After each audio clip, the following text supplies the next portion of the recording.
Queridos irmãos espíritas, senhoras, senhores, amigos jovens, meu abraço muito fraterno, com votos de muita paz para todos nós. Estudar o livro O Céu e o Inferno, ao qual Allan Kardec também assinalou um subtítulo: A Justiça Divina segundo o Espiritismo, é dessas coisas formidáveis para o nosso intelecto espírita e para a nossa sensibilização como espíritas. Por todas as razões aqui levantadas pelo nosso companheiro Cosme Massi, verificamos a importância dessa obra, que lamentavelmente ainda é bastante ignorada por largas faixas de frequentadores espíritas, de companheiros espíritas.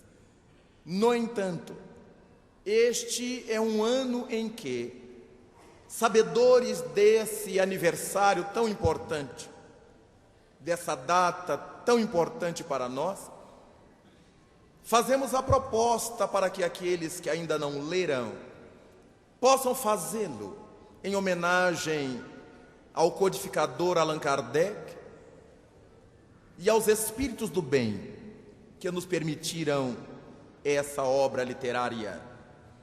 Aqueles que já leram há algum tempo, aproveitaríamos o ensejo para reler, para estudar, para fazer conotações de aprofundamento, já que é uma das obras que fundamentam a codificação espírita, é uma das obras basilares da codificação espírita. Com isso, nós pensamos que, em virtude de grande número de nós que hoje mourejamos no espiritismo, ter vindo de outras crenças formalistas, muitas delas, dogmáticas, outras tantas, trouxemos esse hábito inculcado lá para cá. E porque é muito difícil fazermos alterações psicológicas de vulto em curto prazo, nos acostumamos a fazer assimilações de uma coisa, de um contexto, no outro contexto para onde vamos. É dessa maneira, já disse o nosso antecessor aqui, que passamos a ter a imagem de céu transladada para o conceito de colônia espiritual. E porque grande número dos espíritas conhecem como colônia espiritual apenas a colônia Nosso Lar, a colônia Nosso Lar passou a ser sinônimo do céu dos espíritas. Enquanto antes dizíamos, ao morrer eu quero ir para o céu, agora a gente diz, ao desencarnar eu quero ir para Nosso Lar. É a mesma coisa, apenas a gente mudou de nome, mas a cabeça continua raciocinando do mesmo jeito. A gente morre aqui para ir para algum lugar. E naturalmente, porque onde há ideia de céu, há que existir a ideia de inferno. Onde havia a ideia de inferno, agora nós transladamos para umbral. Quando se fala em umbral, imagina-se que seja o inferno dos espíritas. E não tem nada a ver uma coisa com a outra. Nem a colônia Nosso Lar pode representar o céu, nem os umbrais podem representar os infernos. Porque a colônia Nosso Lar, sendo uma região formada pelo psiquismo de algumas entidades de nobreza espiritual, há uns bons séculos, caracteriza uma estação de triagem de criaturas que se deslocam do corpo físico para que não se desliguem imediatamente dos hábitos, dos costumes, das questões psicológicas do planeta, para onde deverão voltar logo mais. Então há uma estação de triagem, em que a gente se aclimata ao mundo espiritual, embora ainda estando dentro da atmosfera psíquica ou atmosfera do planeta. Logo, as entidades que vivem na colônia Nosso Lar, ou em qualquer outra colônia espiritual dentro da esfera psíquica do planeta, respira as influências planetárias, registram as influências planetárias, sofrem tais influências, e dessa maneira a vida nessas colônias tem algo de similar à vida que levamos no planeta. Ao estudarmos as obras do espírito André Luiz, pela psicografia de Chico Xavier, nós vamos encontrá-lo narrando a experiência de ter visitado na colônia Nosso Lar a região dos sofrimentos, a região dos que dormem sob pesadelos. Então não é o reino dos céus, é uma cidade fluídica, forjada pelo psiquismo de espíritos potentes para isso, mas que encontramos, onde encontramos todas as nuances que encontramos na sociedade comum do mundo. Temos as academias, as universidades, temos os templos e temos os bafões, os guetos, os prostíbulos, as zonas perigosas de quaisquer cidades. Lemos nas obras de André Luiz referidas que em muitas localidades por onde ele com as equipes iriam passar, os mentores propunham-lhes cuidado mental, para não se sintonizarem com entidades perigosas, violentas. Como aqui na Terra, a polícia recomenda: não passe a partir de tal hora por tal lugar, tenha cuidado ao passar, não pare em tal lugar. Exatinho como ocorre nas nossas sociedades terrestres. Logo, a colônia Nosso Lar não pode ser tida e a vida como o reino dos céus. Mas os umbrais também não, porque umbral não representará propriamente uma região. Umbral significa passagem. Os arquitetos sabem disto, os engenheiros sabem disto. Se refere aos umbrais de uma construção, a porta de entrada dessa construção. Então, os espíritos que desencarnam, eles levam um tempo maior ou menor para fazer essa travessia. Há uns que ajudam no próprio processo de desligamento do corpo, são lúcidos. Há outros que não sabem que já desencarnaram. Há outros que sabem que desencarnaram, estão lutando com a ideia, estão aflitos, estão sofrendo. Então esse tormento pós-morte demora para uns poucos segundos, para outros algumas horas, para outros dias, meses, séculos, como aprendemos em O Livro dos Espíritos. É claro que onde se reúnem espíritos nesse estado de perturbação pós-morte, espíritos que estão fazendo sua travessia para o mundo dos espíritos, espíritos por isso umbralinos, que não quer dizer trevosos, umbralinos, estão na travessia. Onde eles se reúnem, nós poderíamos dizer, é uma região umbralina, ou uma região de umbral. Mas não obrigatoriamente uma região infernal.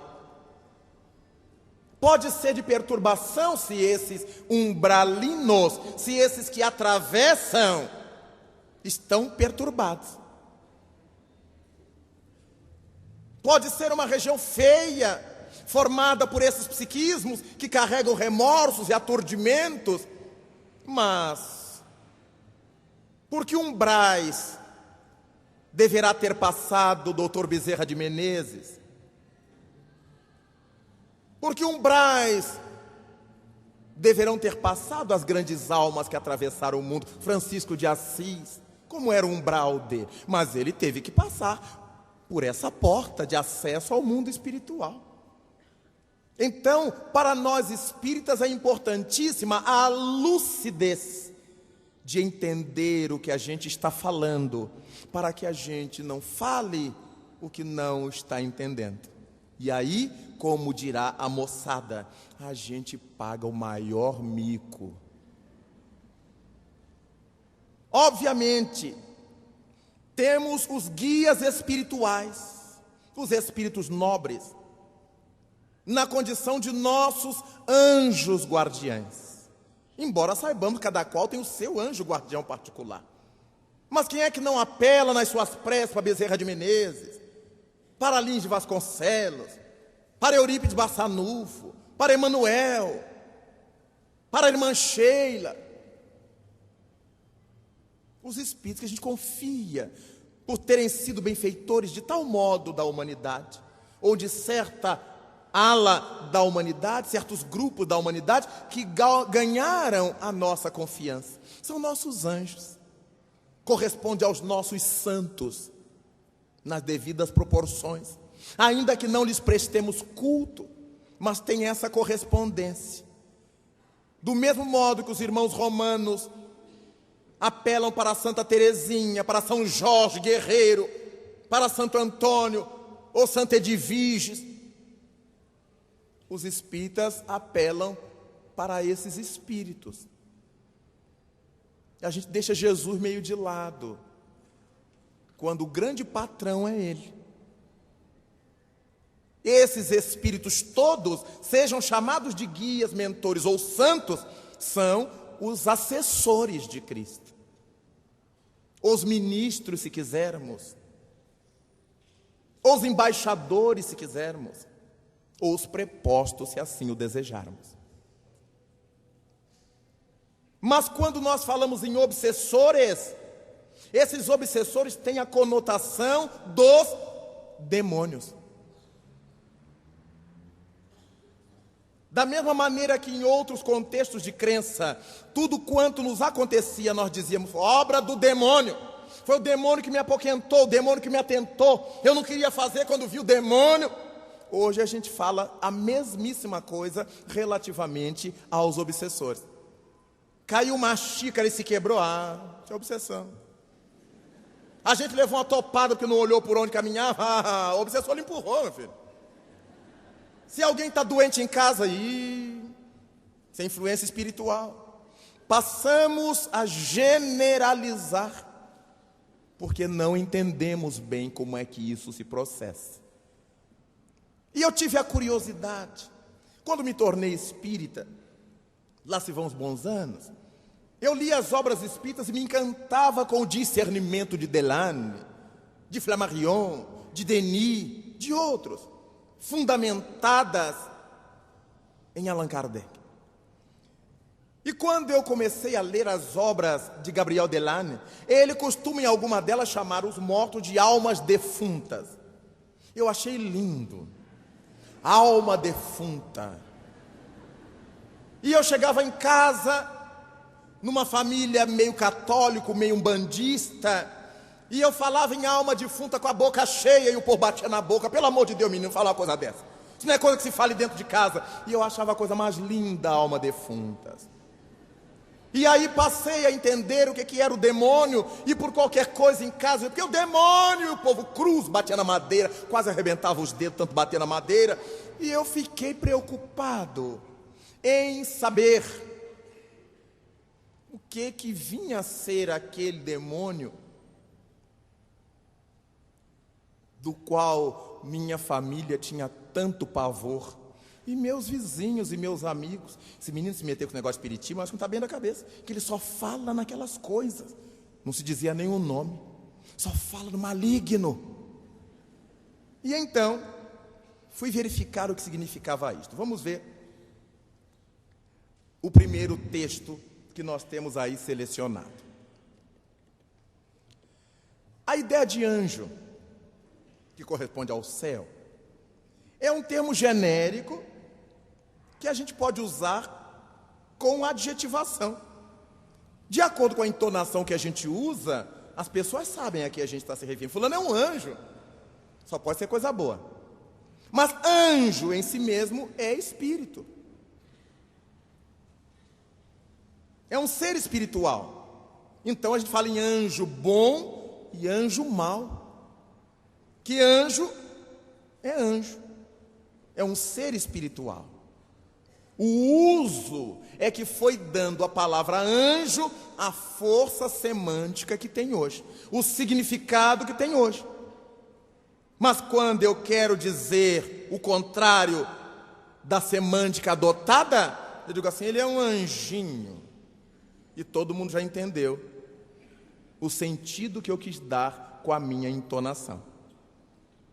Daí, a ideia de anjo é uma ideia importante para nós, porque nas obras espíritas, nós vamos ler os espíritos escrevendo e falando dos anjos do Senhor, os espíritos do Senhor.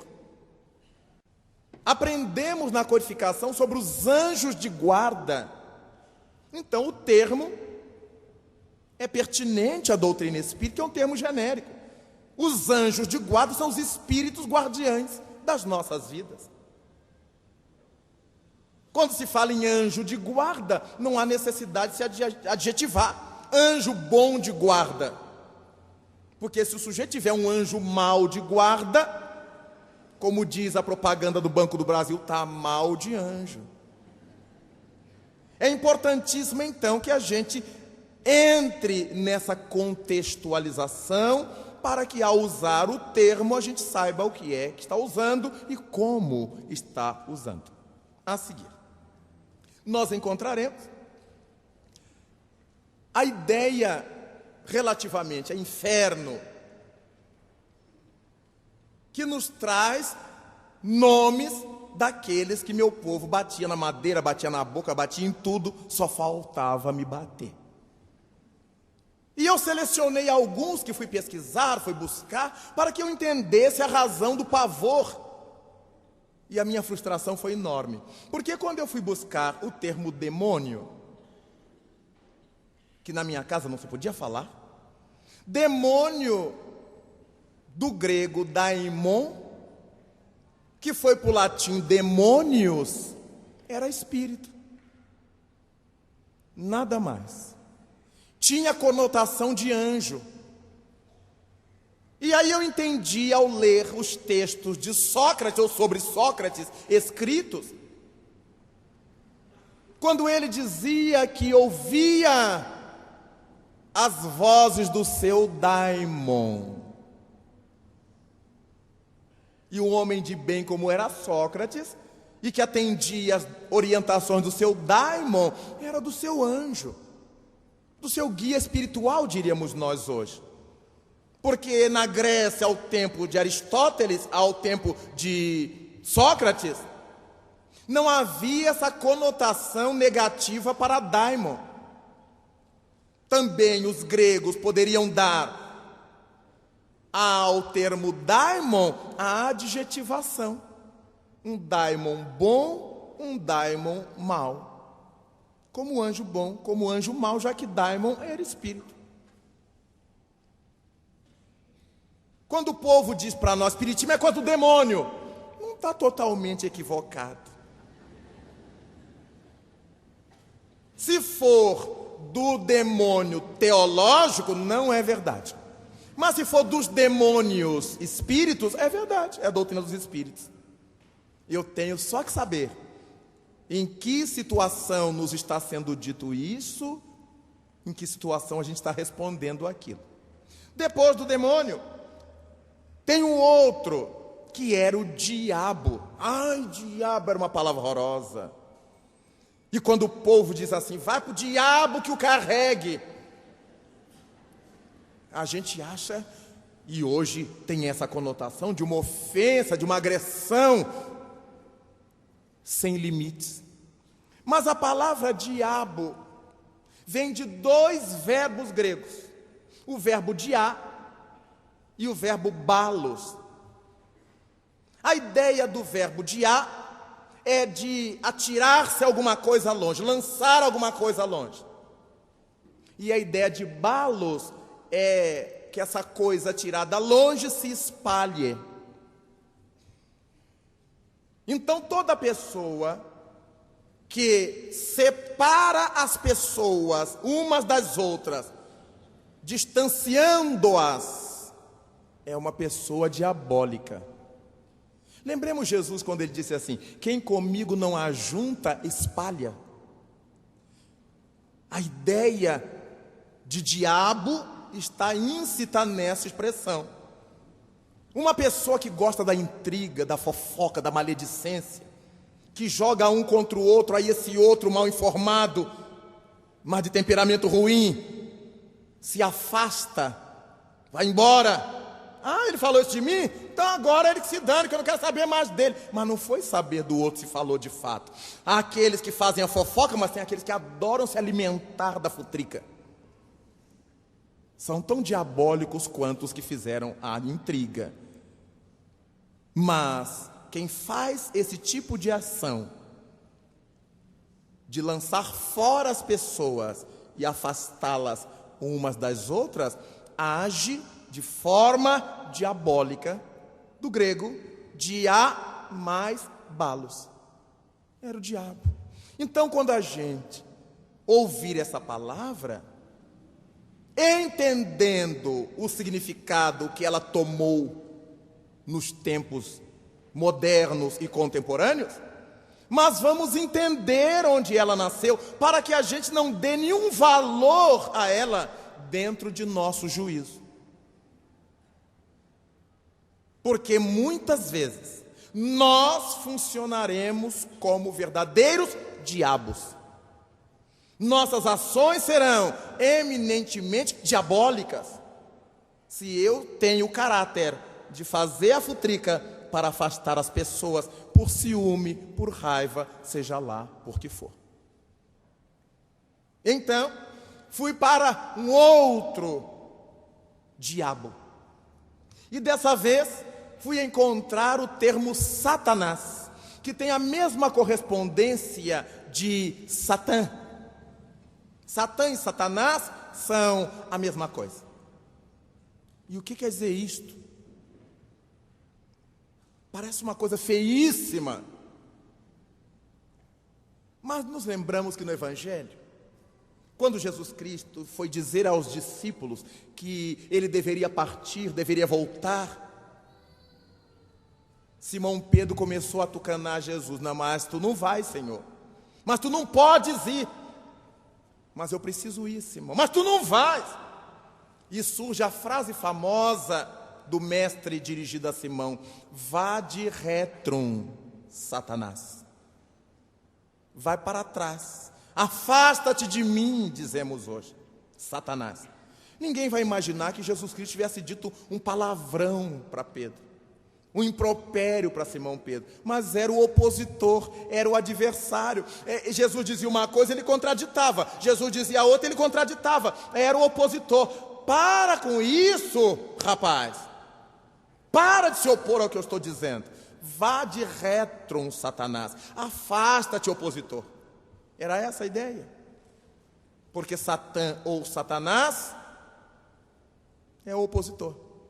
Não chega nem a ser inimigo, é só opositor. Alguém que contraria, que contradita. Quantas vezes dentro de casa a gente discute um com o outro? Ah, eu não concordo com isso. Não, mas eu acho que é assim. Mas somos satanases, um em relação ao outro, segundo a etimologia do termo.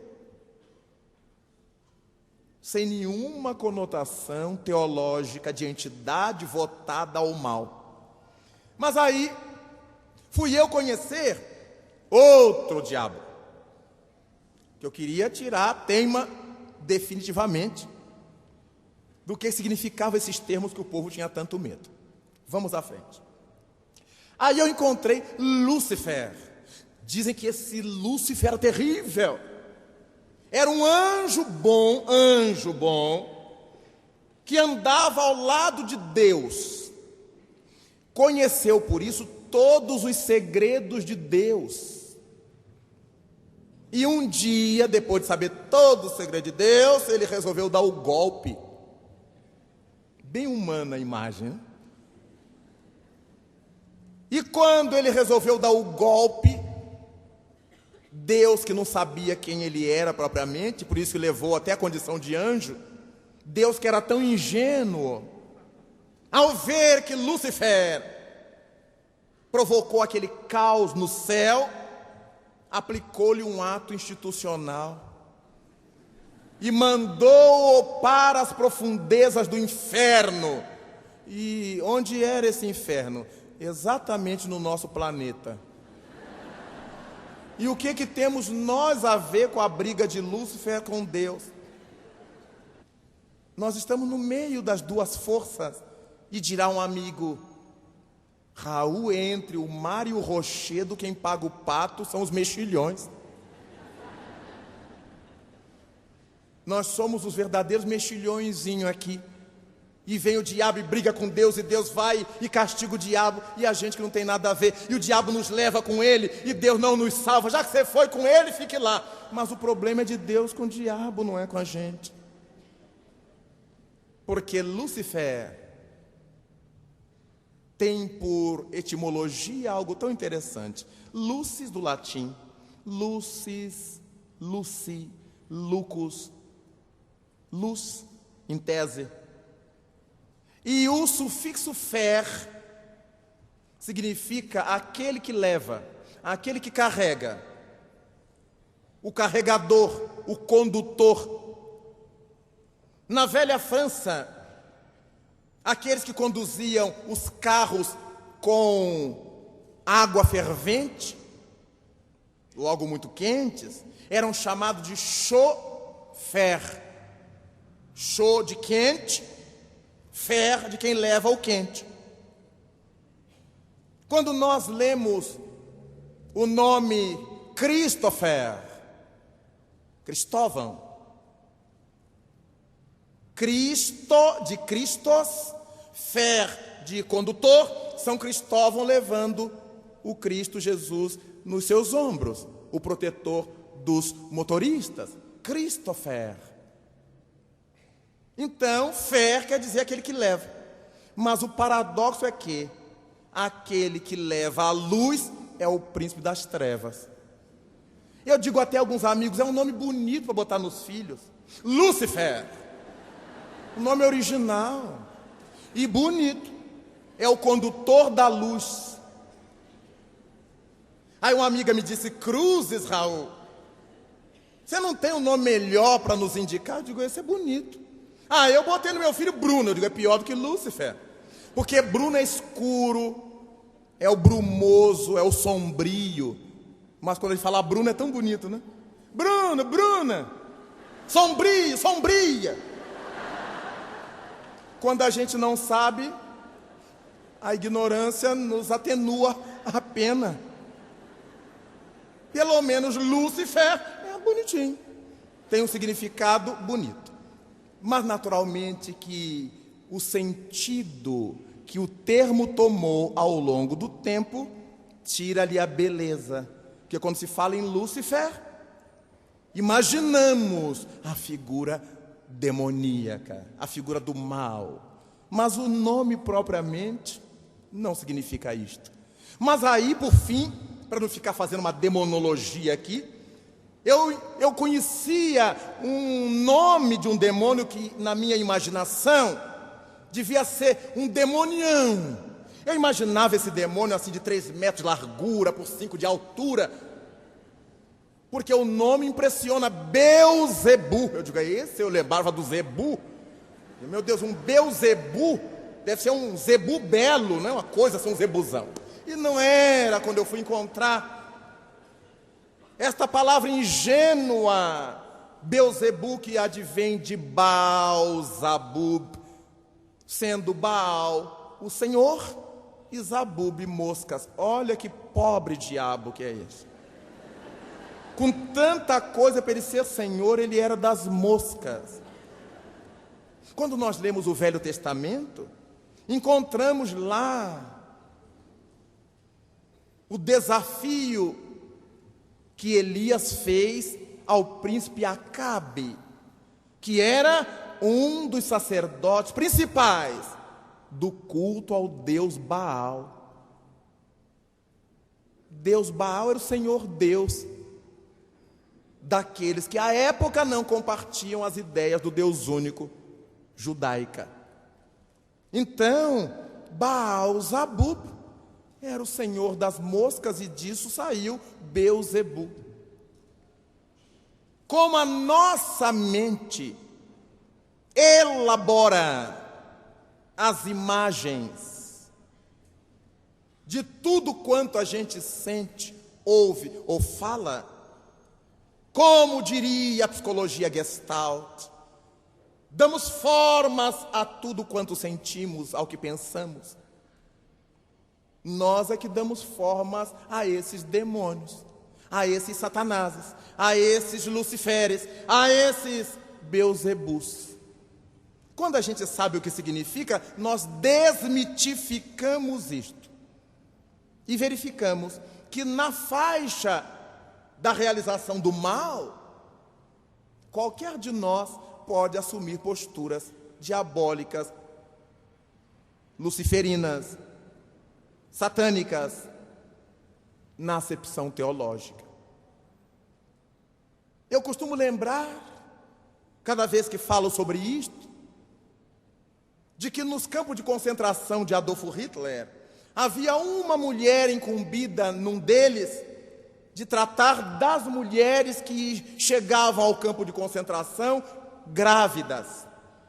Essa mulher chamava-se Irma Grise, enfermeira de profissão, mulher, deveria ter a sensibilidade do que é ser mulher, mas ela tinha uma missão nada honrosa no campo em que servia.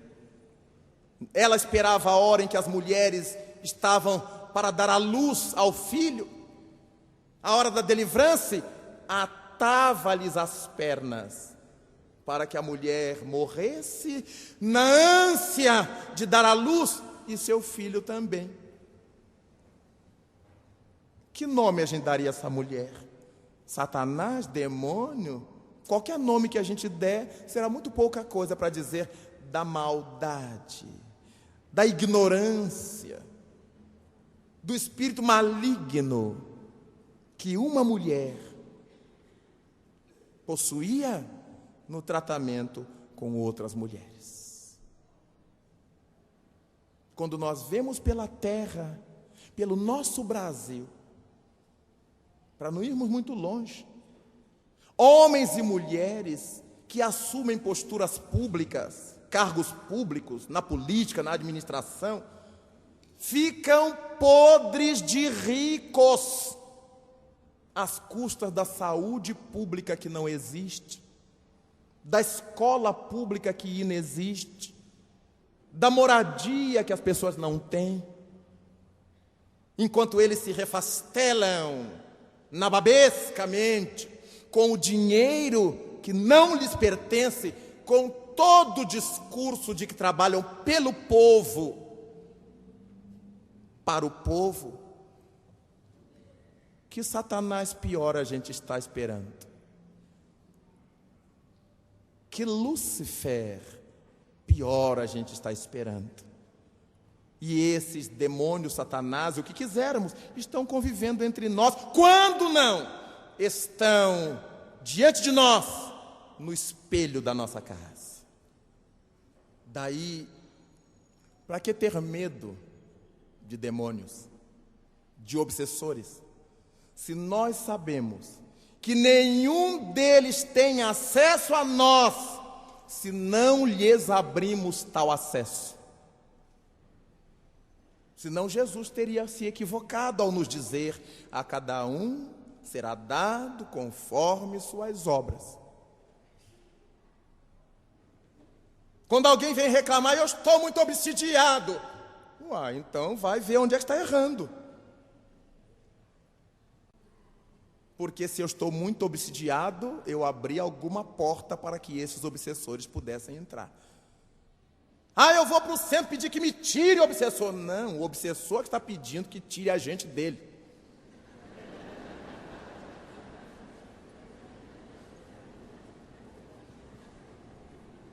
quantos dentre nós, cristãos, essa é a palavra forte, cristãos, adota o discurso, eu sou muito bom, mas não me pise no calo, hein? Imaginemos se não prestássemos. Quando eu tenho raiva de alguém, sai de baixo. Todos cristãos. Imaginemos se a gente não fosse. Eu dou um boi para não entrar na briga, mas eu dou uma boiada para não sair dela. Cristãos. Os paradoxos. A gente fala que é cristão, mas não sabe o que está falando. Não entende o peso dessa expressão. E depois reclama que está obsidiado. E é para tirar o obsessor. As invejas dos outros que a gente alimenta. As raivas veladas ou declaradas que a gente alimenta. O despotismo dentro de casa, no meio social, na nossa empresa. Sobre aqueles que estejam em posições subalternas a nós. A gente não precisa ir longe, nem esperar outra encarnação para ver isto. A gente vê isso todos os dias na pauta da nossa convivência. Em casa, no trabalho, na sociedade, no templo religioso, no clube de futebol. Que demônios mais a gente está esperando? Que satanases mais a gente está querendo? Que forças diabólicas nós estamos esperando que chegue à terra? Se nós somos os que alimentamos esse demonismo, esse satanismo nas nossas atitudes. Então não nos cabe ter medo dos demônios, cabe ter medo de nossa conduta e tratar de mudá-la para melhor. Eis o nosso grande desafio, porque todos nós vamos ter que dar conta de usar esse crachá que usamos. Eu sou cristão. E há um crachá que pesa mais. Eu sou cristão espírita. Aí muita gente prefere ficar escrachado. Porque aí imagina que não tem responsabilidade. Muitos dizem, eu sou cristão, eu acredito em Deus. Imaginando que aí fica livre de saber e de ajustar a conduta ao saber. Mas é tolice. Aquele que não sabe porque não quer saber é o pior cego. É o que não vê, não enxerga porque não quer enxergar.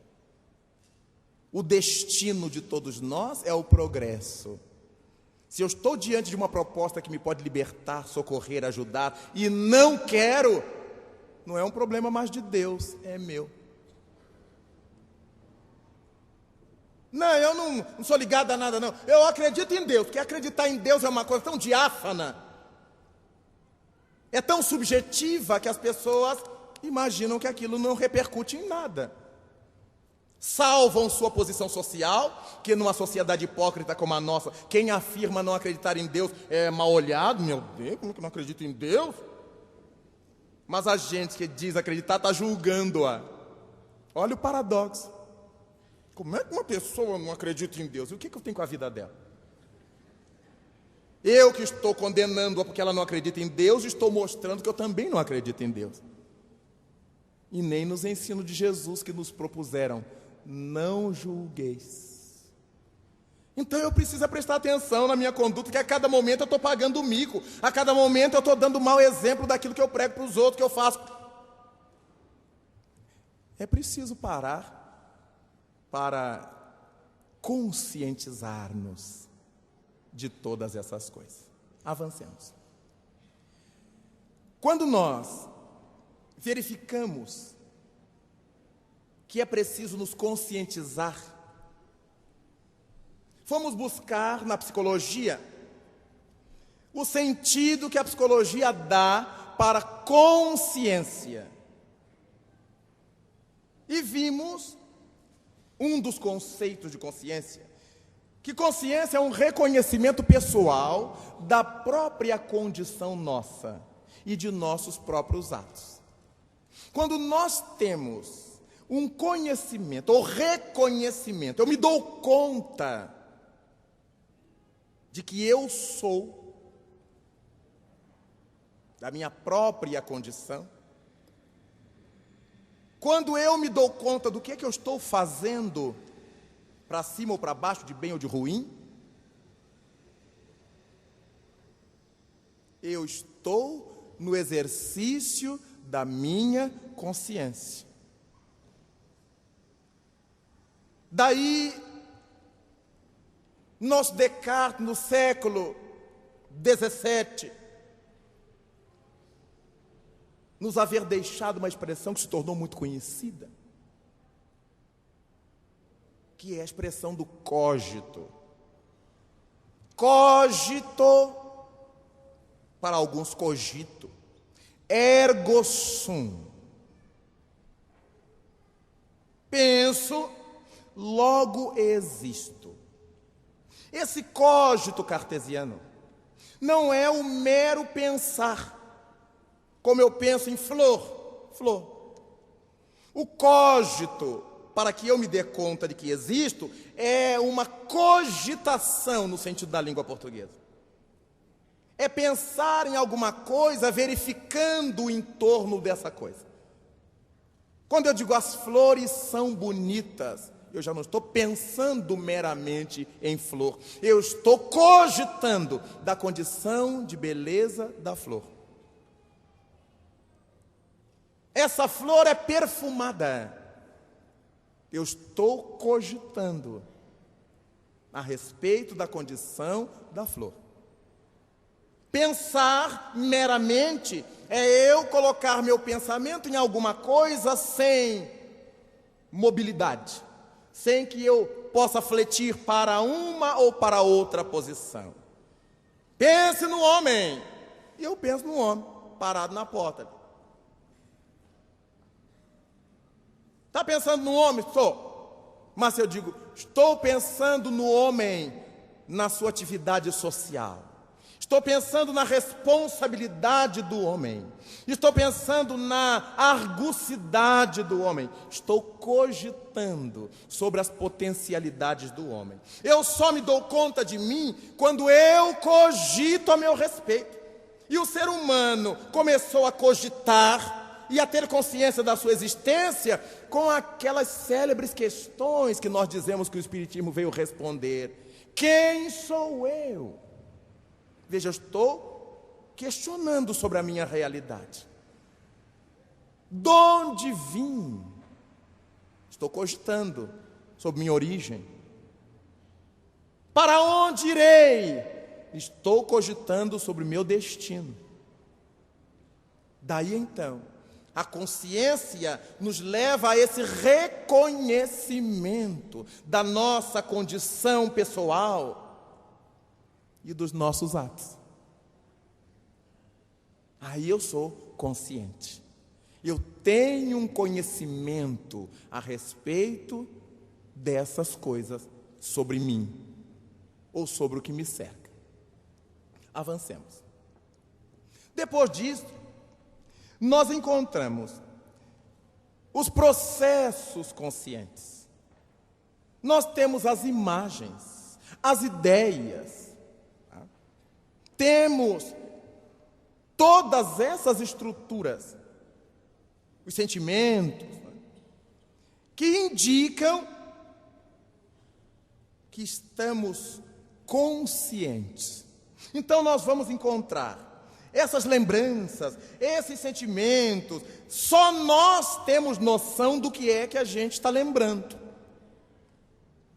A pessoa que está sentada ao meu lado, não imagina o que é que eu esteja imaginando. Não penetra o que é que eu estou pensando. Por mais que me diga assim, por sua cara eu já sei o que você está pensando. Sabe não. As pessoas jogam verde, mas elas não sabem não. Porque é tão nosso, ocorre no domínio da nossa intimidade tão profunda, que só nós temos consciência do que se passa entre nós. Allan Kardec perguntou aos imortais, no Livro dos Espíritos, se eles podiam, na condição de espíritos, penetrar os nossos pensamentos mais secretos. E as entidades responderam que sim, e que os espíritos podiam penetrar pensamentos que gostaríamos de esconder de nós próprios. Mas parece uma invasão de domicílio mental. Parece uma invasão de privacidade. Não, é que quando nós tentamos ocultar pensamentos, esquecemos que ao pensar, ou esquecemos ou não sabemos, que ao pensar, emitimos esse produto para o cosmos.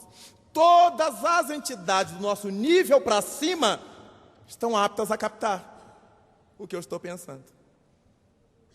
E é por isto, porque eu emito meu psiquismo, meu produto interno, sobre o fluido cósmico que me cerca, e a impulsão de minha mente provoca frequências vibratórias sobre esse fluido cósmico que nós chamamos de pensamento. E é por isso que a gente diz que Deus sabe de tudo. Porque eu não disse a ninguém, mas eu já projetei para o cosmos. E é esse pensamento, essa minha emissão, que a gente não consegue deter, que os espíritos conhecem antes da gente agir o que a gente está pensando em fazer. Tomam providências para nos dissuadir, tomam providência para nos fazer refletir, propõem-nos alterações. E quando pensamos coisas muito densas, entidades do nosso nível para baixo vão se assenhoreando do que estamos pensando. Porque quando nós geramos esses pensamentos, eles tomam forma. As formas pensamento que a gente estuda na literatura espírita. Essa gestalt espiritual, tudo que eu sinto, que eu penso, eu dou forma. E as entidades que estejam ao meu redor, por mais santinha que seja a minha cara, por mais que eu me pareça com Santa Isildinha, mãos postas, aquela coisa, mas os espíritos não estão vendo a minha cara, a minha máscara, a minha persona, estão vendo o meu produto interno bruto.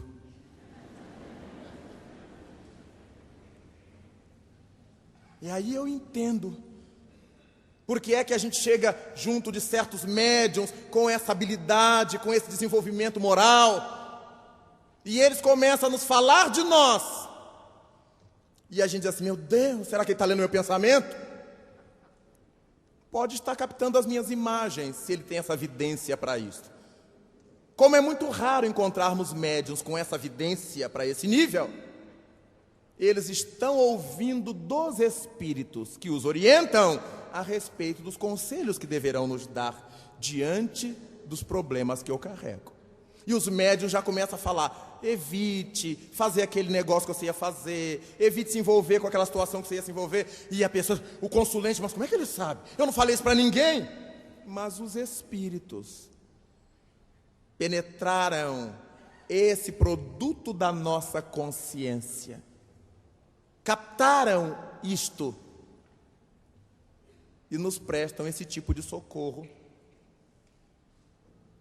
deixando, no entanto, o nosso livre-arbítrio decidir sobre o desfecho. Então, todos esses elementos são processos da consciência, processos conscienciais ou processos conscientes. As imagens, as ideias, as lembranças, tudo quanto eu elaboro dentro de mim, em torno da minha realidade, em torno das coisas que eu gosto, das coisas que eu sou. Minha consciência, o conhecimento de mim mesmo, que eu vou ampliando pouco a pouco, ganhando maior consciência do que eu sou, de como eu estou, do que seria importante eu fazer para ser feliz. Então, a questão da consciência é de uma delicadeza e de uma importância muito grande para nós. Avancemos. Ainda encontramos nas expressões de Jung, o notável discípulo do austríaco Freud, quando nos diz que a consciência é a relação dos fatos psíquicos com o ego. Os fatos psíquicos, essas ocorrências conscientes a que nos reportamos, são os fatos psíquicos para Jung. Então ele nos diz que a consciência é a relação entre esses fatos psíquicos e o ego. Ora, coisas do nosso psiquismo, do nosso íntimo, com a sociedade em que a gente vive. Vamos à frente para que a gente verifique o que vem a ser ego à luz da psicanálise. Em psicanálise, ego é a parte do mecanismo psíquico que se encontra como mediador entre a pessoa e a realidade.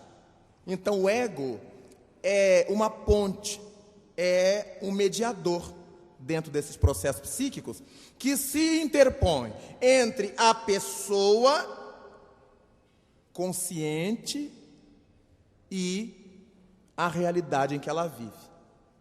Em palavras mais simples, em termos mais nossos, o ego é essa máscara que a gente adota nas relações sociais, que a gente adota na vivência com a nossa realidade cotidiana. Sempre que estamos convivendo com pessoas que a gente admite tenham uma projeção ou um valor de qualquer nível diante de nós, nós adotamos uma postura para com ela. Eu sou sempre delicado, eu sou sempre gentil, sou sempre atencioso, sou sempre serviçal. Eu adotei uma postura para essa relação com essas criaturas que forjam meu ego. De repente, para as pessoas que eu quero manter distante de mim, ou com as quais eu não tenho simpatia, eu sou sempre ríspido, sempre grosseiro, sempre frio, sempre indiferente, sempre altivo. Eu criei um elemento que medeia a minha pessoa e a realidade que eu estou vivendo. E as pessoas daquele contexto passam a dizer: como fulano é ríspido, como fulano é assim comigo, como Beltrano só é assim, só faz isto. E ignora que no outro contexto ele medeia a relação de uma outra forma. Todos nós, lá na consciência, sabemos como é importante ser bom. Por exemplo, mesmo que a gente não seja, diante das situações da vida que nos interessa tirar proveito, eu me faço de bom. Porque eu sei na minha consciência, no meu íntimo, que eu devia ser bom. Ainda não me encorajei a ser bom em toda a linha de minha vida. Então eu sou bom em determinados contextos. É tão comum na família as esposas dizerem sobre seus maridos: queria que meu marido fosse em casa tão gentil como ele é na rua. Ele criou um ego social para ele lidar na rua. E ele vai chegando de casa, ele vai fechando a cara, ele vai ficando grosseiro, ele vai ficando dono da verdade, ele vai se impertigando.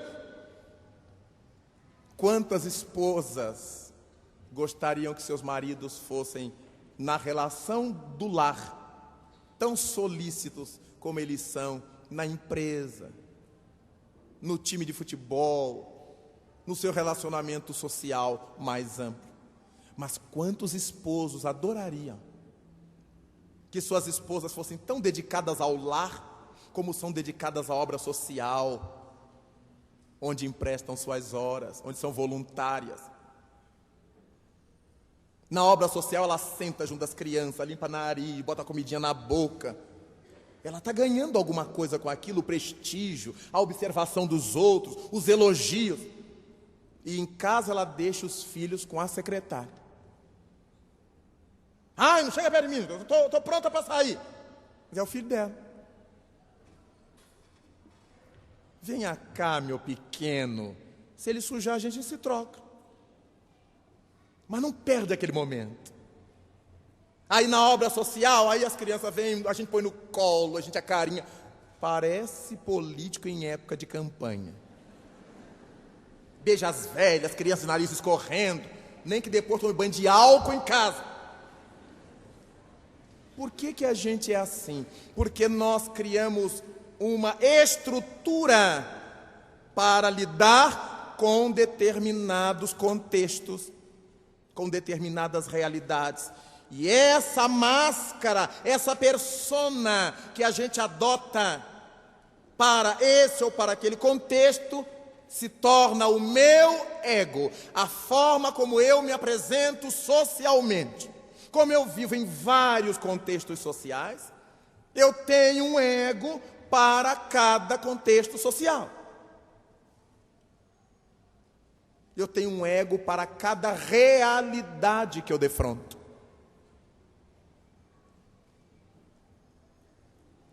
E não há nenhum de nós que não tenha essa mobilidade do ego. Quando nós estamos conversando na nossa empresa, nós temos um nível de entendimento, de diálogo, de fala, de jargões com meus colegas, com meu patrão, com meus empregados, com meus chefes, que eu não posso ter quando eu vou atender na favela no fim de semana. Eu não posso falar do mesmo jeito. Eu tenho que me adaptar. E isto é um ego que eu crio para aquele contexto. Não significa que eu esteja sendo falso. Significa que eu estou sabendo distinguir uma realidade da outra realidade. Do mesmo modo que eu chegar na minha empresa segunda-feira, eu não posso falar com meus chefes, com meus subalternos, com meus colegas, com o mesmo linguajar que eu falei na favela no fim de semana na minha ação social. Então isso é importante. Quando a gente conversa com uma criança ou com crianças, não usa o mesmo linguajar, a mesma força de imagens que a gente utiliza quando fala com adultos. Com adultos capazes de nos entender. Então são ajustamentos que a gente faz. Ora, é por isso que, conscientes dessas realidades, eu me ajusto a cada uma dessas realidades. Mas eu posso usar isto para cima e posso usar isto para baixo. E quando eu uso para baixo, quando eu uso negativamente, essa minha capacidade de elaborar máscaras, de elaborar egos, disse que eu tenho dupla personalidade, múltipla personalidade, ou no vulgar, duas caras, ou mais baixo ainda, que eu sou falso. Porque eu estou usando esse meu poder de adaptação para prejudicar, para fingir, e não para me comunicar melhor, não para atender melhor aquelas realidades às quais eu sirvo. Mas essa força de modificar o ego pertence ao ser espiritual. Nós podemos fazer isto. Quando lemos as obras do Espírito André Luiz, chegamos a um momento em que ele ouve do seu instrutor que eles precisariam fazer uma incursão a certas zonas do planeta Terra, das regiões onde vivemos aqui, regiões psíquicas muito densas, muito complicadas.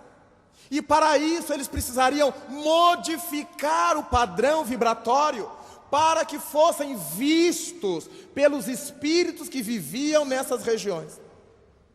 Porque um espírito pode ser invisível a outro espírito em função da frequência vibratória. Quanto mais alta a frequência de uma entidade, mais invisível ela é para as de frequência menor. O que nos permite não ver os desencarnados é a frequência vibratória em que o nosso corpo nos situa. E a frequência vibratória em que eles, sem o corpo, se situam.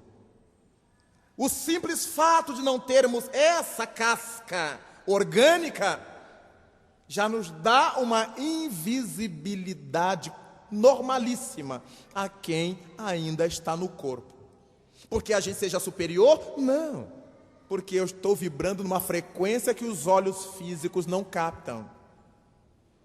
Como nós não captamos as frequências além do violeta, as frequências aquém do vermelho. Então, obviamente, há frequências que a gente não enxerga de luz. Se essas frequências vão aumentando, menos ainda eu consigo captá-las com meus sentidos físicos. Então, é tão importante a gente se dar conta disto. Porque é que os espíritos são invisíveis para nós, em tese. E para que eles se tornem visíveis para nós, eles têm a condição de fazer isto. Então, o instrutor de André Luiz propunha ao grupo certos exercícios mentais para que pudessem diminuir um pouco a sua frequência vibratória e poder ser visto pelos espíritos mais inferiorizados daquela região onde eles iriam atender. É tão importante saber disto. É tão importante nos darmos conta disto. E o ego, adaptável às diversas circunstâncias, deve ser usado para o bem. Para que a gente saiba lidar na terra com todo tipo de pessoa. Jesus Cristo conversou com os doutores, com os pobres da beira do lago. Jesus Cristo conversou com as mulheres do povo, com as meretrizes, com os mercadores, e falava de forma muito particular com os discípulos. A tal ponto que eles lhe perguntaram: Senhor, por que é que para os outros tu falas em parábolas e para nós não? Então Jesus Cristo sabia ajustar seu ego, sua máscara psicológica para os diversos contextos, sem que isso caracterizasse falsidade, covardia, segundas intenções. Paulo de Tarso chegou a tal ponto que escreveu: fiz-me simples para os simples, sábio para os sábios, e anuncia outras qualidades, outras características que ele houvera adotado para se dirigir a todos e conquistar a alguns. Quem dera se nós soubéssemos tratar, lidar com as mais variadas personalidades da Terra. não haveria guerras, não haveria preconceitos. Nós já estaríamos a cavaleiro de todas essas marginalizações que vêm fazendo parte da história do mundo. Que a gente entenderia quem é de um jeito, quem é de outro jeito, quem tem tal cultura, quem tem aquela outra cultura. Não nos indisporíamos com ninguém e nem seríamos obrigados a viver de acordo com todo mundo. Assumiríamos a nossa responsabilidade, mas entendendo que cada grupo humano ou cada ser humano se acha no seu momento evolutivo, vivendo a sua experiência evolutiva. E como isso seria gratificante para o nosso progresso. Lamentosamente, o que nos caracteriza nessa realidade planetária é o gosto incontido de tomar conta da vida do outro, de saber como é que o outro tem que se portar. E chegamos ao desplante de dizer, se eu fosse fulano, a gente não faria nada diferente do que ele está fazendo, que se eu fosse ele, eu estaria fazendo o que ele faz. Mas a gente tem esse veso de que eu já sei, eu sou capaz de fazer na vida alheia, e não tem nada pior do que essa postura falsária de que eu sei o que o outro deve fazer. Você não fez como eu mandei? Talvez se tivesse feito, daria pior. Porque cada qual precisa ter as suas experiências. E onde a gente sente isso mais duramente é no lar, no capítulo da educação dos filhos.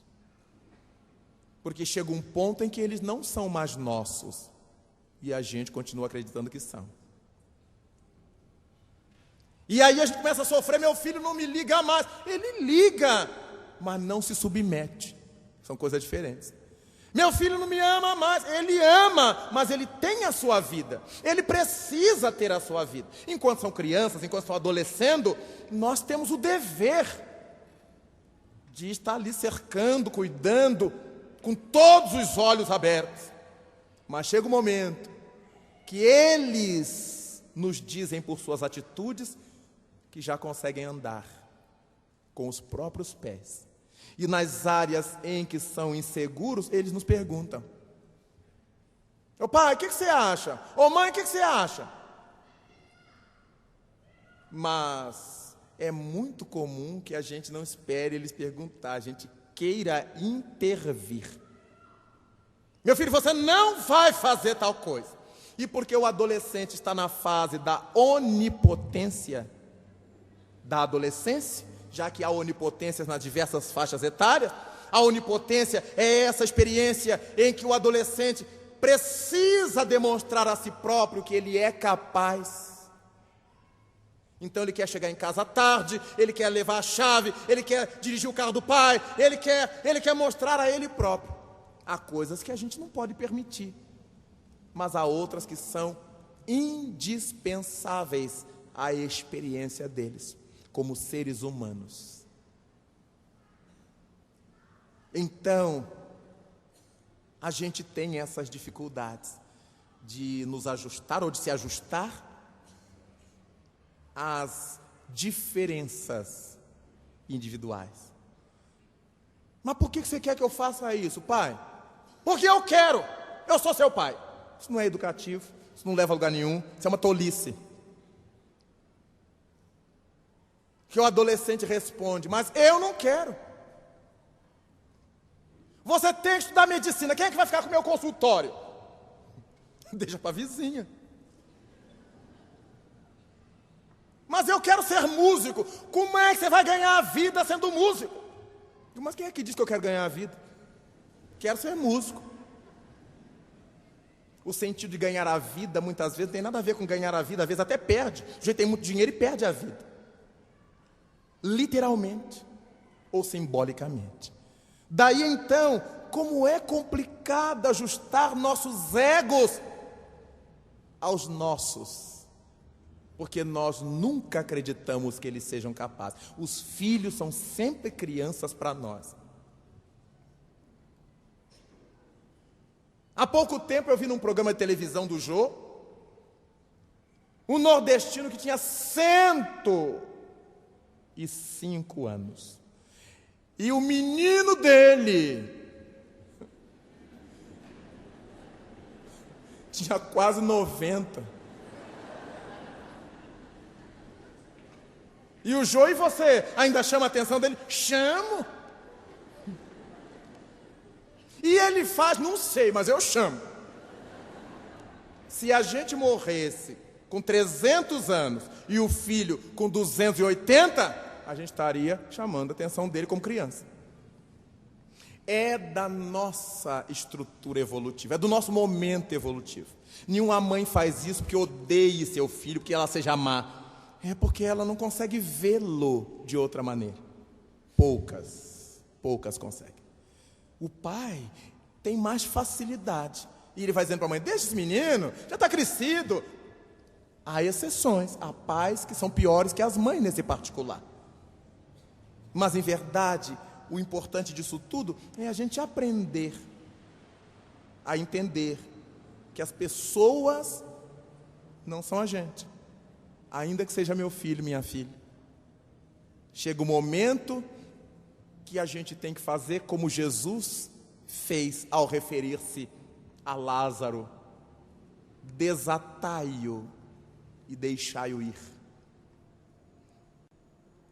Se a gente fica com esse temor, estou abrindo um parênteses aqui para falar de educação, que é um dos pontos graves desse momento. Se a gente tem esse medo de liberar os filhos que já têm condições de ser liberados, não é medo deles, é insegurança quanto à educação que eu dei. E eu não tenho certeza da educação que eu dei. Porque se eu tiver certeza, meu filho, você já está apetrechado, você já sabe. Nós já conversamos, já lhe ensinei a vida toda, esse tempo todo. Vá com Deus. Qualquer coisa, nós estamos aqui. Difícil isto. A gente quer amarrar na cintura o bichão, aquele bicho de barba, engenheiro, médico. E a mãe, você não veio aqui almoçar hoje. Deixa ele. Você não comeu hoje. Você não está se alimentando. Deixa ele. Deixa ela. Mas é uma deficiência da gente, de não saber que o outro já é dono de si. Não confundamos. Não estamos pregando isso relativamente às crianças. E muitos pais estão largando de lado, não o filho adulto, mas a criança. E ela faz o que ela bem entende, não tem mais noção de limite, não tem mais noção de respeito. Aí é outra conversa. Aí precisamos, o contrário, puxar as rédeas de pais e de filhos. Mas avancemos. Estamos falando de consciência. E vimos como é importante esse ego como intermediador da gente, da pessoa e da realidade a qual estamos ajustados, da realidade em que a gente vive. E logo a seguir, nós temos, numa outra expressão, que a consciência é o centro da personalidade. Centro da personalidade. E esse centro da personalidade é permanente, é indestrutível, persiste e se mantém através dos tempos, de todas as transformações dos indivíduos. Então a gente vai se transformando e a consciência é permanente, enquanto consciência é permanente. Na medida em que eu vou amadurecendo posturas, fazendo aprendizados intelectuais, trabalhando posições morais, eu vou ampliando o nível de minha consciência, coisa diferente.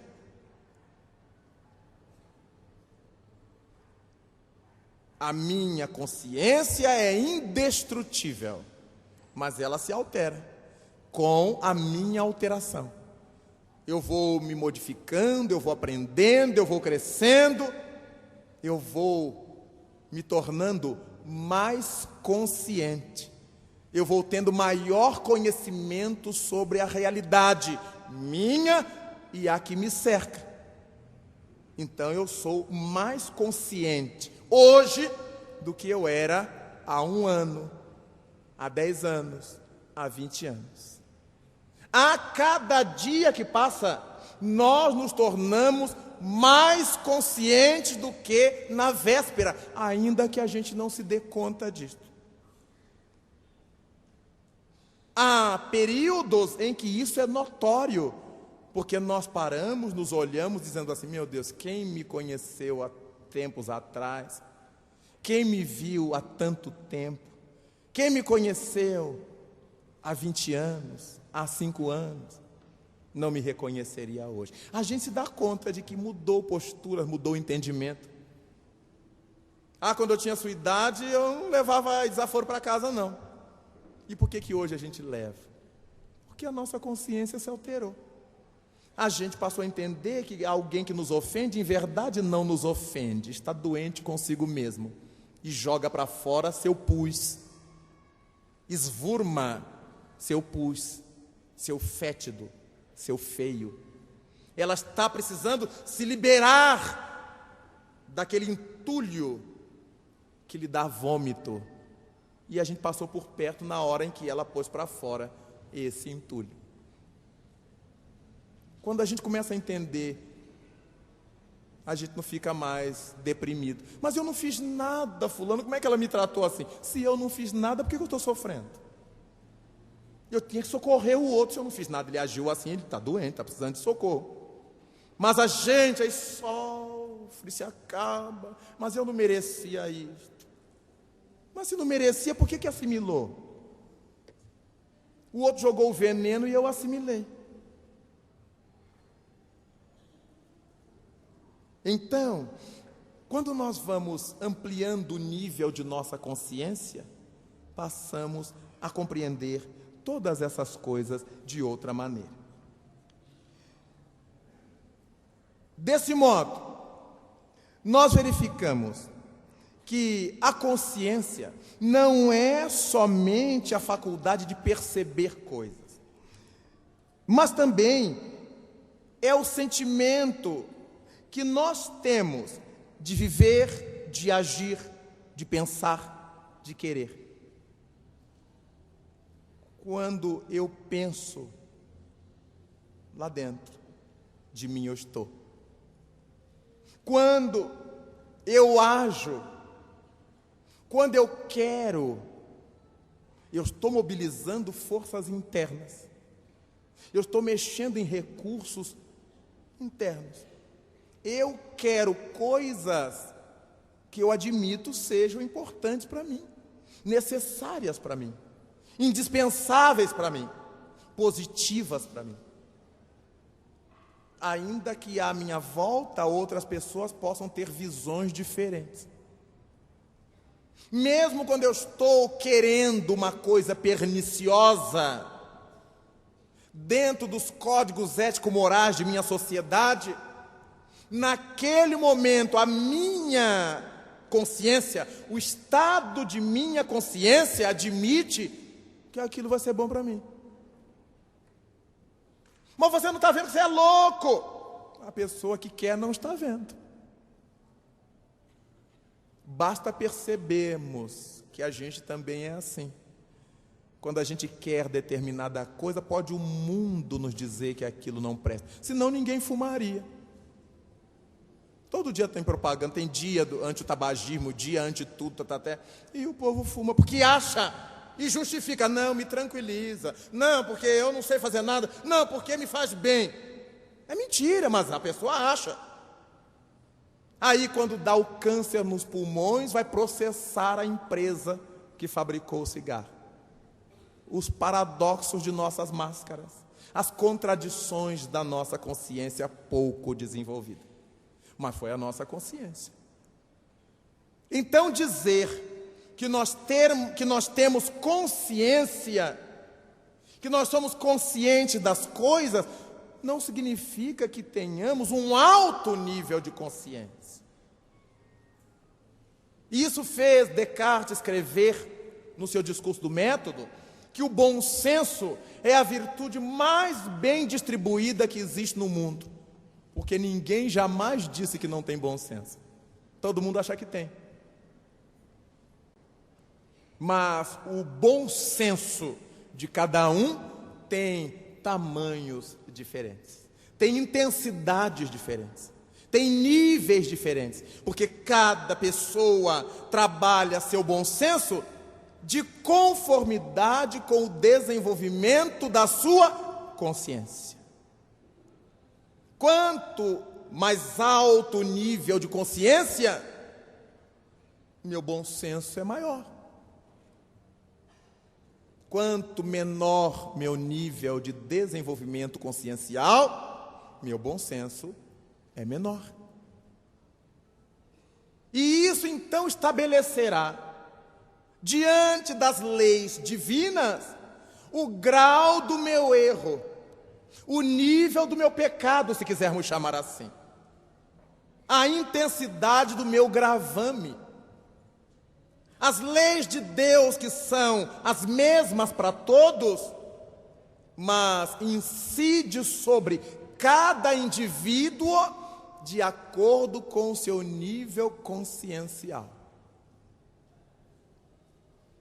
É por isso que o primitivo antropófago mata o homem branco, mata o cara pálida, para comer seus miolos, admitindo que vai adquirir as qualidades intelectuais do homem branco.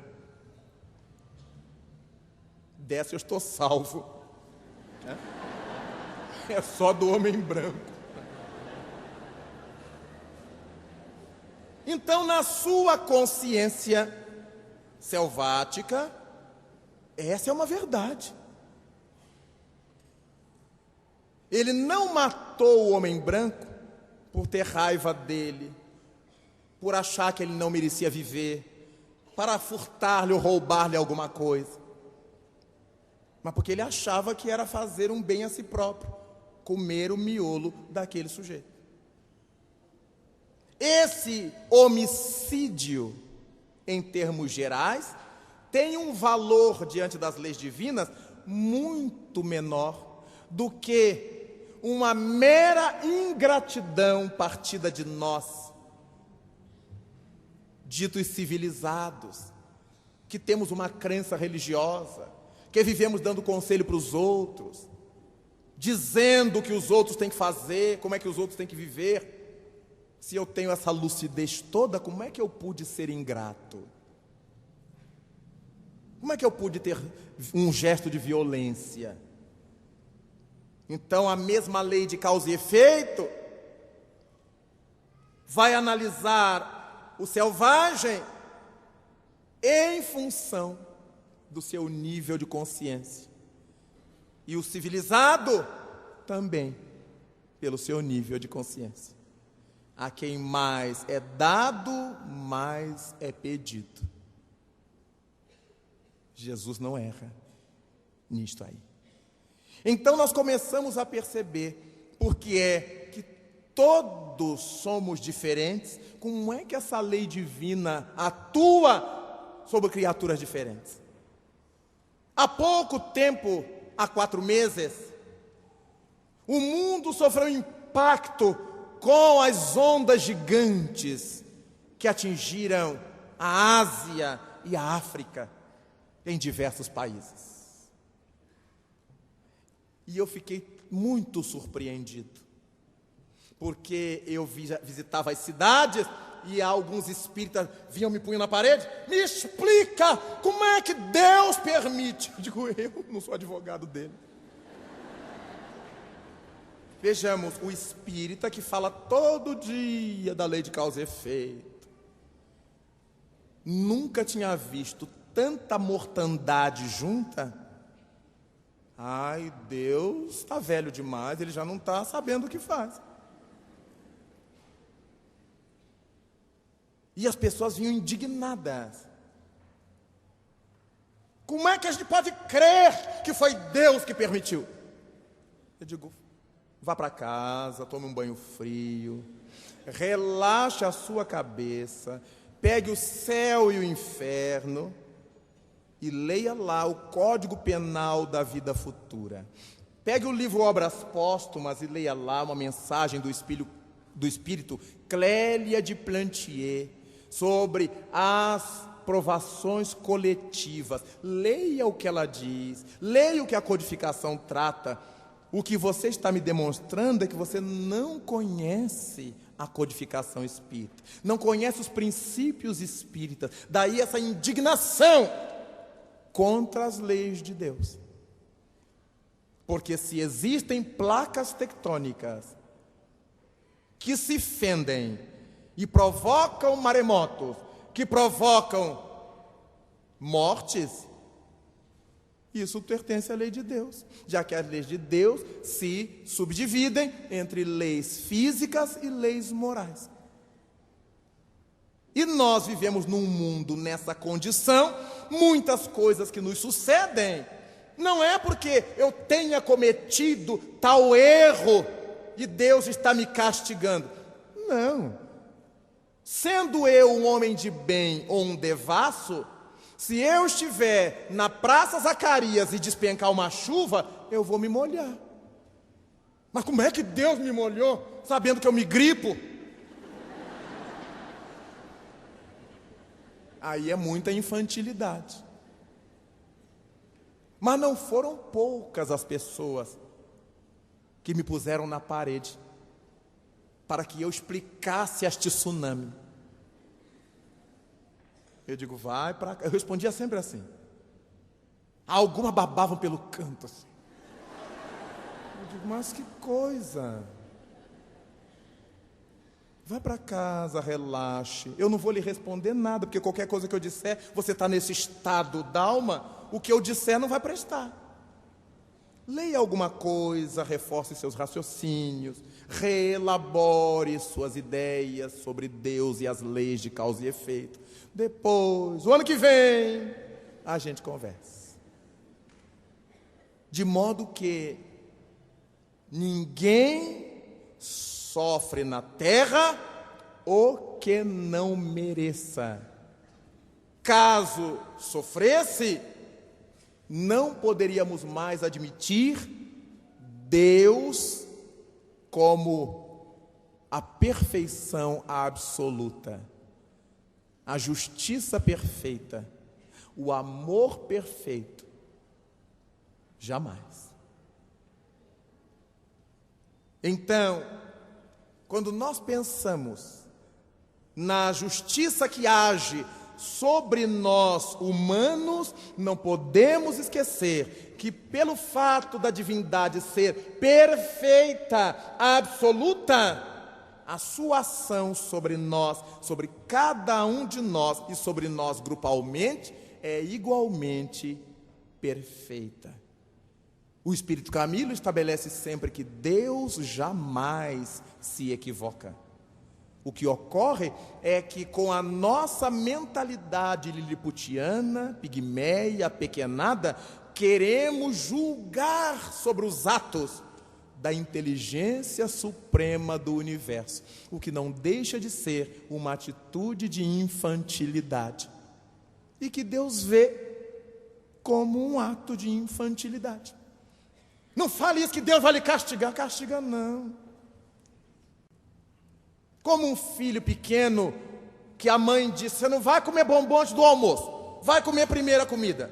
Eu não gosto mais de você. Tá bom, mas não vai comer bombom. Imaginemos se a mãe desse uma coça no pequeno que disse que não gosta mais dela. Ah, você não gosta mais de mim? E quebrasse o menino de porrete. Ela seria mais infantil do que ele. Tá bom, você não gosta da mamãe? Tá bom. Depois que você tiver fome, você vai chamar a mamãe. Quando você quiser mamar, você vai chamar a mamãe. Daqui a pouco vem ele se arrastando igual um gatinho que arrasta o rabo na gente assim, né? Acabou aquilo tudo. Era só o momento da raiva. E há momentos que a gente, miúdos, sente raiva de Deus. Todos nós já passamos por isto. Há momentos que a gente tem raiva de Deus. E Deus diz assim, vai tomar um banho frio. depois a gente conversa. Qual é o filho que nunca teve raiva dos seus pais? Mormente quando os pais o contrariam, mas é claro, faz parte. Se a gente nunca tivesse sentido isso, a gente tinha uma normalidade qualquer. No nosso nível terráqueo, e isso é o normal. Qualquer analista que nos examinar vai encontrar nos nossos fulcros, nos nossos íntimos, esse momento em que a gente teve raiva do pai, raiva da mãe ou raiva dos dois. E em alguns casos, raiva de desejar a morte deles, que alguns consumaram, para se arrepender depois. Nós nunca gostamos de ser contrariados. Nós nunca gostamos de ser contrariados. Não há ninguém que diga, eu gosto. Gosta não, a gente aguenta ser contrariado. Não, então tá bem, né? Não quer? Bom, né? Aí toma bastante sorrisal, sal de fruta, uma coisa assim. Mas ninguém gosta de ser contrariado. E as pessoas que vão fazendo sempre como a gente gosta, como a gente quer, a gente adora elas. Você que é amigo. Pessoa boa para lenha, né? Porque está nos mal acostumando. Como a gente fica aborrecido com os amigos quando ele diz, isso que você fez não se faz não, cara. Maneira. Pô, você também contra mim? Não é contra você, é contra o que você fez. Por isso Jesus Cristo ensinou, meu Pai não quer a morte do ímpio, quer a eliminação da impiedade. Então, importantíssimo que nós possamos compreender mesmo esse estágio da humanidade. Cada qual está no seu momento evolutivo. E quando a gente ouvir, ler, ver alguma cena, algum gesto que nos choque, a gente entender que num mundo de expiação e provas, como é o nosso, aprendemos no Evangelho segundo o Espiritismo e no Evangelho segundo o no Livro dos Espíritos. Aprendemos que num mundo de provas e expiações, ou de expiações e provas, o mal ainda predomina. Mas não é o mal de Lúcifer, o mal de Belzebu, o mal de Satanás, é a nossa oposição ao bem. Porque a gente ainda não entendeu direito o que é o bem. A gente ainda acha que o bem é só quando é para nós, para os nossos familiares, consanguíneos. Ainda temos visão distorcida das coisas. Mas Deus não. Por isso é que a gente gostaria que Deus destruísse o meu inimigo. Mas ele é meu inimigo, não inimigo de Deus. Eu estou vendo como meu inimigo em função do meu estado consciencial e do dele. Mas a consciência cósmica é absolutamente perfeita. Quando a gente vê esses políticos de mão leve, a gente diria assim, por que o avião dele não cai? Mas a gente não pensa que no avião tem um monte de gente que a mão não é leve e que ia morrer também. E se eu estiver nesse avião? E se meu familiar estiver no avião do mão leve? Aí a gente começa, é mesmo, né? Se Deus fizesse o avião cair, muito dificilmente o meu ser querido escaparia. Aí a gente começa a amadurecer. O que a gente não quer para nós, não quer para o outro. Aí eu começo a crer na justiça divina. Eles nascerão, dizia Jesus aos discípulos que se queixavam. Eles nascerão. Daí, nós encontraremos no livro dos Espíritos, na pergunta 621, a questão conhecidíssima que Allan Kardec dirigiu aos imortais: onde está escrita a lei de Deus? Na consciência. Será que a gente entende isso? Onde fica a consciência nossa? Onde é que está escrita essa lei de Deus? Vimos até agora que a consciência é essa percepção da nossa existência, da nossa pessoa e dos nossos atos. Falamos que as leis divinas avaliam nossos erros e acertos em função dessa capacidade consciencial que a gente tenha. E isto quer dizer que, em função do nosso desenvolvimento consciencial, nós captamos melhor ou pior o sentido das leis divinas. Entendemos ou não as leis divinas. Onde está escrita a lei de Deus? Na nossa intimidade, nesse apercebimento que temos de nós e das coisas em torno de nós.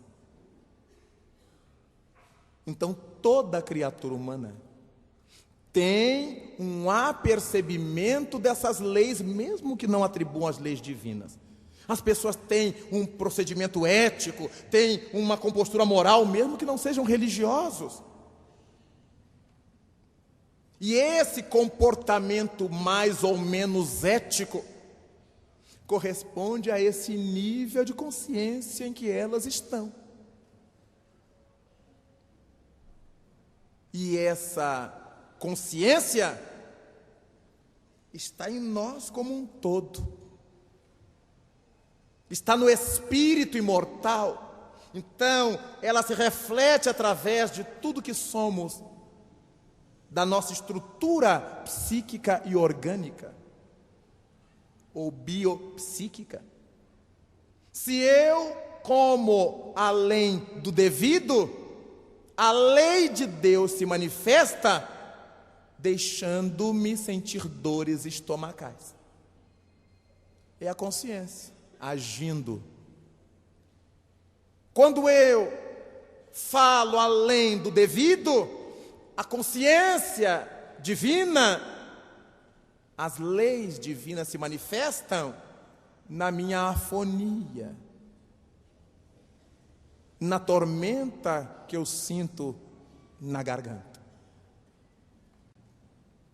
Se eu me utilizo de produtos químicos, fazendo-os funcionar como drogas, as leis de minha consciência se manifestam na fragilização que me vão impondo ao organismo, até a desencarnação prematura.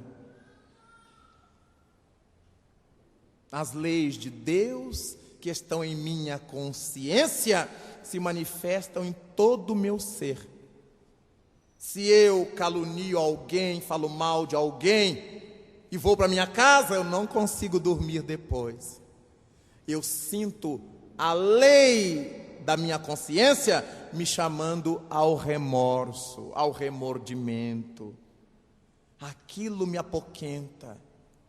Em dada ocasião, eu perguntei ao Espírito Camilo: como é que eu posso saber, meu irmão, as ocasiões em que eu erro ou que eu acerto? Porque às vezes a gente vive num mundo tão atabalhoado que a gente mistura erro com acerto e de repente, como é que eu posso fazer essa avaliação das minhas atitudes? E ele me respondeu: muito simples, meu filho. Os atos teus que te permitirem dormir tranquilo, que te ensejarem uma alegria íntima que te faça sorrir por dentro, que te deem uma euforia positiva em prol da vida, você acertou. Quando agires de tal modo que te sintas desassossegado, que não tenhas onde sentar, que não consigas conciliar o sono por atormentado, percas o apetite ou a vontade de viver, terás agido mal. E o que eu faço, meu irmão? Se sentires tudo do primeiro caso, continue e aprimore. Se sentires tudo do segundo caso, volta e retifica, porque nunca é feio retificar. Então, nós começamos a perceber que essa consciência nossa, onde se acham escritas as leis de Deus, ou onde se acha escrita a lei de Deus, no seu conjunto, é o nosso âmago, o nosso íntimo. Não há um lugarzinho determinado aqui nesse cantinho do lobo frontal esquerdo, aí está a consciência. Não, a nossa consciência pertence ao Espírito, que dinamiza determinadas áreas neurológicas, neurocerebrais, para manifestar em nós determinados procedimentos psicológicos. Por isto, quando eu cometo um desatino em nível mental, eu sinto dor de cabeça, mas eu também sinto náuseas. Quando eu me aborreço com alguém, me indisponho, brigo, eu tenho desarranjo intestinal. Então meus centros de força reagem sobre meus plexos. Centro de força é a correspondência espiritual do plexo, que é a correspondência orgânica. E eu passo a sentir taquicardia, enjoos, vômitos, ânsia de vômito, dores basais e por aí afora. A minha consciência distribuída em todo o meu ser, na minha intimidade, que tem o comando da mente, que tem por cabine de atuação meu cérebro, meu sistema nervoso central, com base na cabine de comando do cérebro. É importantíssimo. E aí, mais à frente, Allan Kardec pergunta, no mesmo livro dos Espíritos, lá na questão 167, qual o fim objetivado pela divindade, naturalmente, com a reencarnação? Expiação.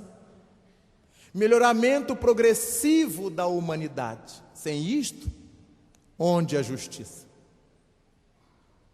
Então é através dessas idas e vindas que nós vamos nos melhorando progressivamente. Melhoramento progressivo da humanidade. Não adianta eu querer ficar santo amanhã de manhã. É claro que eu tenho a chave do céu, mas eu não empresto assim.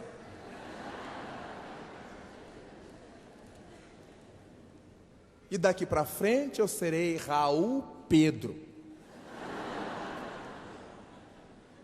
É gradativo. Todos vão reencarnar e todos iremos gradativamente conquistando esse molho de chaves do reino dos céus. A paz interior, a harmonia no viver, o entendimento dos outros, a lucidez na convivência, farão com que nós conquistemos pouco a pouco essas chaves da própria felicidade. E foi por isto que nosso Mestre Jesus disse um dia o que o evangelista João escreveu no capítulo 5, versículo 29 do seu evangelho. Aqueles que fizeram o bem sairão para a ressurreição da vida. A ideia do texto é que sairão das tumbas, né? Sairão dos túmulos. Nós pegamos só o versículo. Sairão para a ressurreição da vida, mas os que tiverem feito coisas más também sairão para a ressurreição da condenação, para que sejam ressuscitados para a condenação. Todos nós voltaremos para usufruir o bem que hajamos feito ou para sofrer o desatino que tenhamos perpetrado. A verdade é que a cada um nos será dado de conformidade com as nossas obras. É por essa razão, meus queridos amigos, que quando nós pensamos na doutrina espírita e nesse aporte que os ensinos de o céu e o inferno nos prodigalizam, nos sentimos extremamente felizes. Nos sentimos agraciados por essa honra de não viver na terra às escuras, mas por termos encontrado esse spotlight, esse sol de primeira grandeza, que é Jesus, e que aponta-nos vereda fora, por onde deverão seguir nossos pés jornadeiros. Conforme afirmamos ontem, temos nos gostado muito pouco, temos nos vendido ao mundo e à mundanidade com muita facilidade, temos assimilado sofrimentos que já não precisávamos se entendêssemos melhor a vida, a nós e aos outros.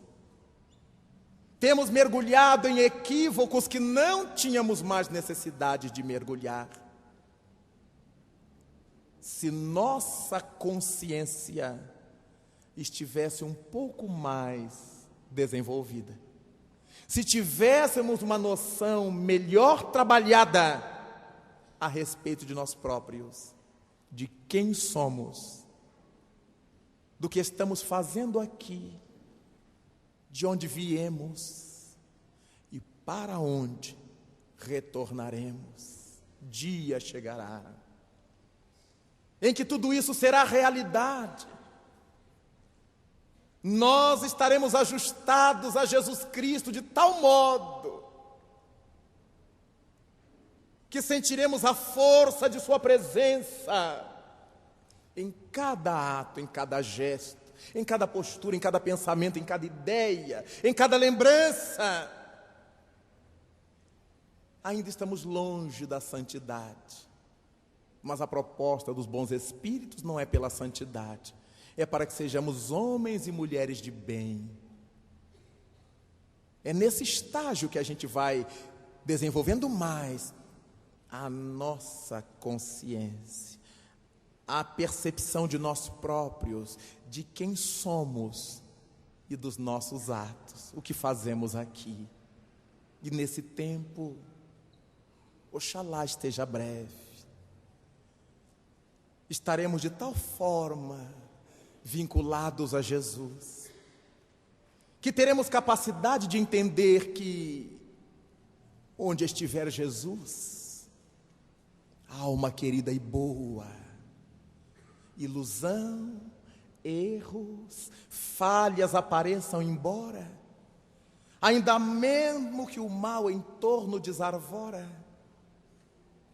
Quanto a ti, cristão, esclarece, ilumina, ampara, aperfeiçoa. Onde estiver Jesus, nada se diz à toa. O engano pede luz onde a verdade mora. A caridade, hora a hora, alteia-se mais bela, enquanto em toda parte o trabalho abençoa.